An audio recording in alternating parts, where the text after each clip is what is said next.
Yo, this is Erb N Dub. I'm a drum and bass producer, drummer and DJ from the UK. I've put together a tutorial of how Chrissy Chris, Alex and myself made our track Crocodile. We use Addictive Drums throughout. It was the main driving force for the track. So let's have a listen.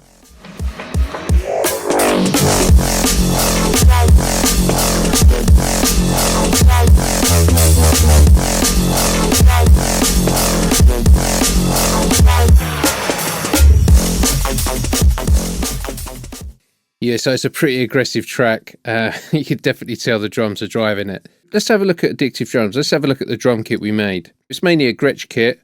We've got the main snare here, which is Tama Bell brass. We've got another snare here, this Ludwig snare here, some Zildjian cymbals, and a couple of others as well. Just to be aware that we routed some of the drums out, so you've got the kick going to its own independent channel, same with the snare and the hi-hat. And so cleaning up the drums so they were like shorter and snappy for drum and bass. If the drums are too long, they're really hard to fit into a drum and bass track. They've got to be really short. Pitching drums up really helps. So looking at this kick drum, you can see there's many parameters been adjusted, the pitch, the envelope, and you can see the different effects across here, saturation. Let's have a listen to it.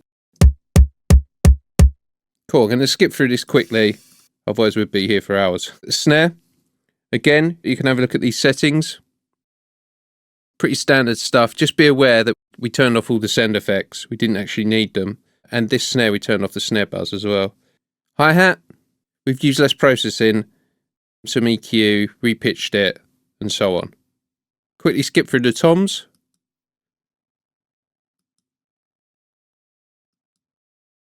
And we can take a look at this flexi here, which is actually a snare drum.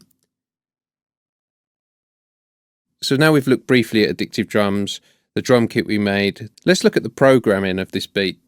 So you've got these different colours here, there's slight variations. This is a kick build up. And then there's a tom fill.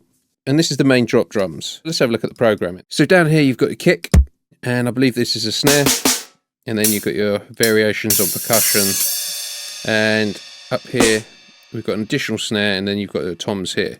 So having different velocities in Addictive Drums has a big effect.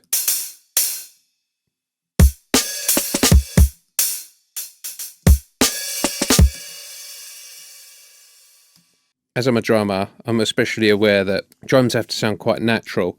If they sound too rigid, they can sound very flat. So yeah, paying attention to the velocities is really important. So I'm going to play the loop so you can see the MIDI in action.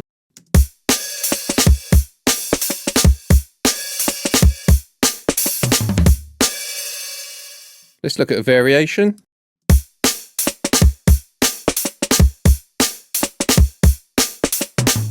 So yeah, that one's a bit more simplified, missing the open hats. Let's check this one out.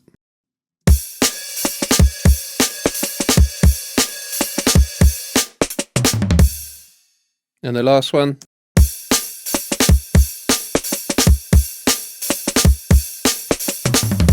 So yeah, they're very subtle, slight variations, mainly with the percussion, the hi-hats. So now we've had a look at the drum kit, let's have a look at the mixer of our DAW. I'm using Cubase for this. This is our mixer section down at the bottom. And we have stereo in, which is not in use. Main out, which is the main out of Addictive Drums. We've got the rooted out drums, kick, snare, hi-hat, overhead, room, bus. And then there's a group here, or a bus, if you use Logic, where we've taken all this and grouped it all together. So let's go through them real quick, one by one.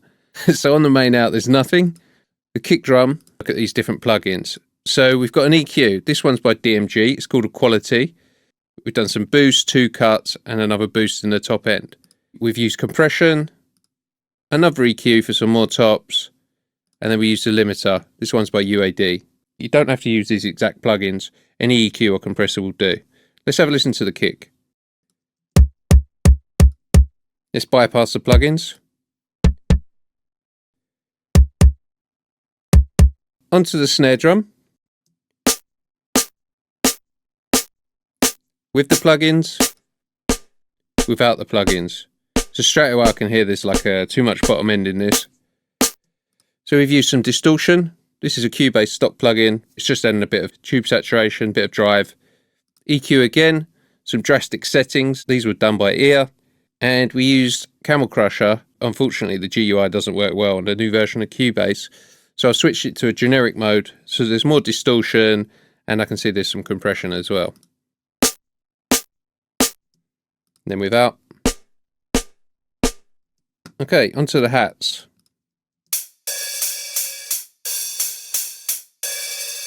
A slight amount of compression, nothing crazy going on. And for the overheads, room and bus, I believe it's just compression. So you can see and you can hear it's being compressed very hard.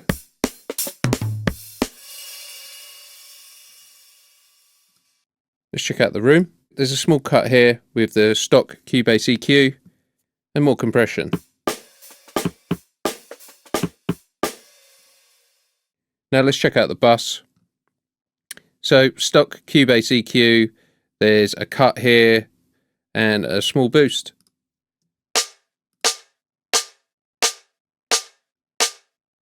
From there, all these drums were grouped, sent to one channel, which is this one. And let's have a listen.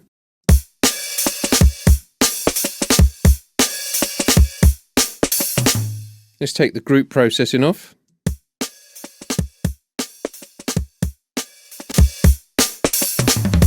The processing on the previous channels has cleaned them up, and this drum group or drum bus is giving it all the weight and character. Let's look at what processing's on this. So we've got FabFilter Pro Q2 set into mid-side mode, so this is essentially making the lows mono. We have another compressor, absolutely slamming the drums. We use some tape saturation, this one's by UAD. Again, Camel Crusher, let's check it in a generic mode. So I can see there's some tube distortion and compression again. And then there's a limiter at the end. So it's putting a lid on it and giving it a bit of volume. One other section to check is the master bus. On here I have a few meters, so you can see what's going on. Another limiter, just catching any peaks, giving it a final little lift. This is the AB plugin so we could hear the track. And then I've got a frequency analyzer.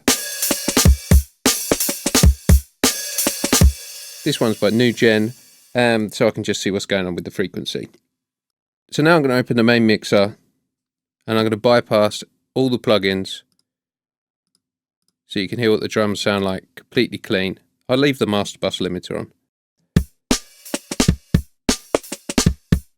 Let's put it back on.